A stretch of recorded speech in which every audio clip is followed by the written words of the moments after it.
Olá, vamos iniciar mais uma aula. Falaremos sobre cilindros dentro de geometria espacial. E aí a gente começa falando justamente do que é um cilindro. Denomina-se cilindro a reunião de todos os segmentos de retas paralelos à reta S, com uma extremidade em um ponto do círculo C e a outra em um ponto do círculo C', respectivamente em alfa e beta. Pelo que está escrito, fica muito complexo enxergar o que vem a ser um cilindro. Mas quando a gente coloca o desenho e volta à leitura, a gente percebe claramente que o cilindro nada mais é do que uma composição de duas áreas circulares, onde você, em cada área, tem a possibilidade de escolher um ponto e fazer uma reta que seja paralela à reta S, chegando até a área O' do outro plano que nós temos desenhado.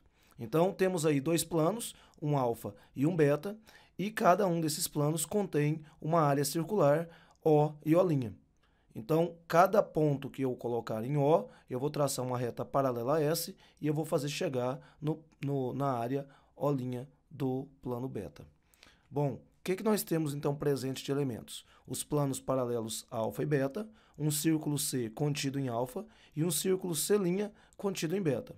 Uma reta S que intercepta alfa e beta, sem que intercepte C' e C, porque essa reta ela só vai nortear os pontos onde nós iremos ligar as retas que serão paralelas a ela. O cilindro reto e circular e também o cilindro oblíquo podem ser representados da seguinte maneira. Aqui nós temos um cilindro reto, então o cilindro é dito reto quando a reta S é ortogonal aos planos alfa e beta. Caso a reta S seja oblíqua aos planos alfa e beta, teremos um cilindro do tipo oblíquo. Então é fácil de identificar a diferença entre o cilindro reto e um cilindro oblíquo. Importante, o cilindro é um sólido não poliedro, pois possui ao menos uma face curva. Então é bom separar isso direitinho, porque quando a gente fala em poliedros, a gente está falando de bases ou de figuras que são delimitadas por polígonos que possuem lados sempre formado por segmentos de retas.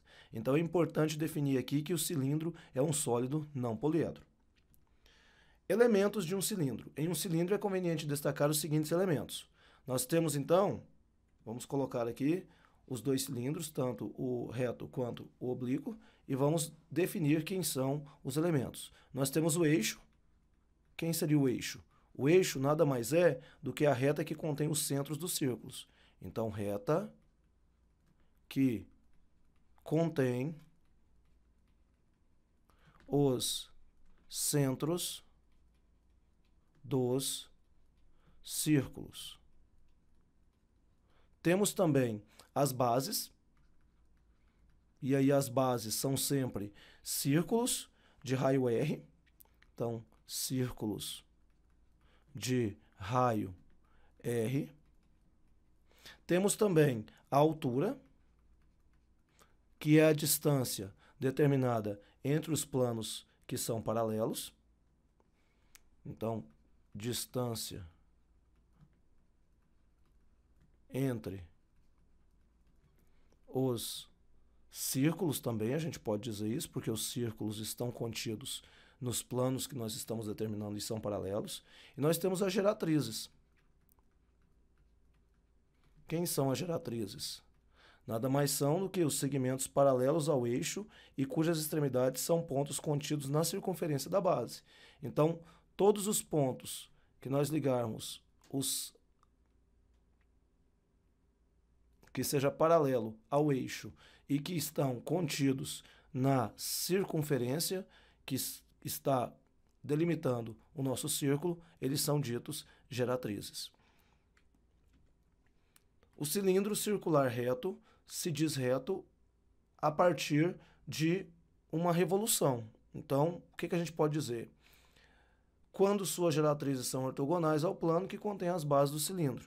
O que eu quero dizer com isso? Se eu tenho um retângulo e eu apoio um eixo sobre esse retângulo, em um dos lados do retângulo, e faço um giro ou uma revolução ao redor desse eixo, nós formamos o que a gente chama de cilindro.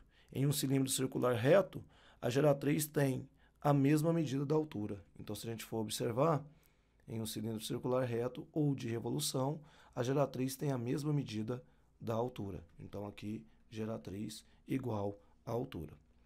Bem, seção meridiana de um cilindro reto. Outro aspecto interessante do estudo do cilindro seria como fazer uma seção meridional. Então, a seção realizada em um cilindro por meio de um plano que contém o eixo do cilindro, ela vai ser denominada de seção meridiana do cilindro. Como que seria? É como se eu tivesse uma guilhotina e fizesse um corte exatamente ao meio e que esse corte tivesse um plano onde estaria contido o nosso eixo do cilindro. Então, fazendo esse recorte, a gente teria exatamente essa visualização do nosso cilindro.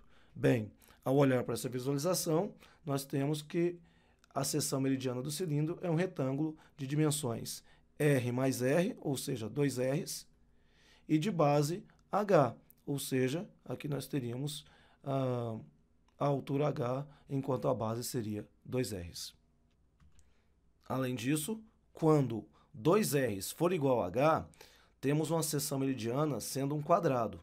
E aí, se isso acontece, caso o 2R seja igual a H, nós vamos classificar o cilindro como um cilindro equilátero, ou seja, a sua seção meridiana ela vai ser exatamente um quadrado, porque a nossa base vai ser exatamente igual à nossa altura. Então, é uma especificidade e isso nos dá o nome de cilindro equilátero. Continuando ainda o estudo do cilindro, a gente vai falar da área da superfície do cilindro. Então, é importante planificar o cilindro para poder entender como é que ficaria a questão da área da superfície. Então, se nós pegarmos um cilindro, uma latinha dessas de conserva, ela poderia ser um cilindro. Então, se a gente pegar isso e abrir, a gente vai perceber, na verdade, que a gente vai formar uma área onde a gente terá 2 círculos e um retângulo. E esse retângulo ele vai ser justamente o comprimento da circunferência, ou seja, 2πr, com altura h. Então, como que a gente vai fazer? A gente vai falar que a área da base vai ser igual a πr ao quadrado. E a área lateral a gente vai chamar de 2πr vezes o h, que seria o comprimento da circunferência, lembrando que o comprimento da circunferência é dado por 2πr, vezes o h, que seria a altura. E aí, a área total ficaria sendo 2 vezes a área da base, mais a área lateral. Então, a área total ficaria 2 vezes πr ao quadrado, mais 2πrh. Então, quando a gente faz essa continha aqui, a gente chega que a área total seria de 2πr, que multiplica h mais r. Então, aqui a gente chegaria no valor da área total do nosso cilindro, 2πr, que multiplica h mais r. Bem simples, bem direto, já posso usar direto essa equação sempre que procurarmos pela área da superfície do cilindro. Prosseguindo aí, agora a gente fala do volume do cilindro. E aí a gente volta naquela mesma ideia de trabalhar com o princípio de Cavalieri. Então, abaixo apresentamos um prisma e um cilindro com a mesma altura h, e as bases equivalentes contidas nos planos alfa e beta. Então, se a gente observar aí, como A1 ele vai ser equivalente ao meu A2, onde A1 e A2 são as áreas daqui do recorte, e H é o mesmo para ambos os sólidos, e o H1 vai ser igual ao H2, que é simplesmente igual a H, então, pelo princípio de Cavalieri, nós vamos ter que o volume do prisma vai ser igual ao volume do meu cilindro. E aí, se isso é verdade, então eu posso dizer que o volume do cilindro também é igual à área da base vezes a altura desse cilindro. Então, se a gente pensar em termos de área da base e da altura, o volume do cilindro, então, vai ficar sendo simplesmente a área da base, que vai ser πr ao quadrado vezes h. Então, eu posso calcular o volume do cilindro como πr ao quadrado vezes h. Ou lembrar sempre que seria a área da base vezes a altura. Agora, e se eu fizer um recorte de modo que essa secção não seja exatamente plana, no sentido de trabalhar com um plano que é oblíquo ao plano que a gente está trabalhando como as bases do nosso cilindro? Como assim, professor? Se eu fizesse um recorte atravessado, vamos usar um linguajar assim mais comum. Então, se eu faço esse tipo de recorte, eu vou ter um cilindro que vai ter uma especificação onde a área da superfície superior, no caso aqui do recorte, vai ficar inclinada. E aí, nesse caso, eu teria um volume de tronco. Como que eu calcularia esse volume de tronco, né? O volume do tronco é dado por πr ao quadrado, e aí a altura, eu faço uma média da altura maior com a altura menor para poder descobrir qual seria o volume total. É como se eu estivesse equilibrando isso aqui, diminuindo um pouquinho o H2 e subindo um pouquinho o H1 para poder buscar a mesma capacidade desse recipiente, ou seja, buscar o mesmo volume. Então, na verdade, eu falo que o meu H desse cilindro ficaria sendo a média das alturas parciais dos dois lados do meu cilindro.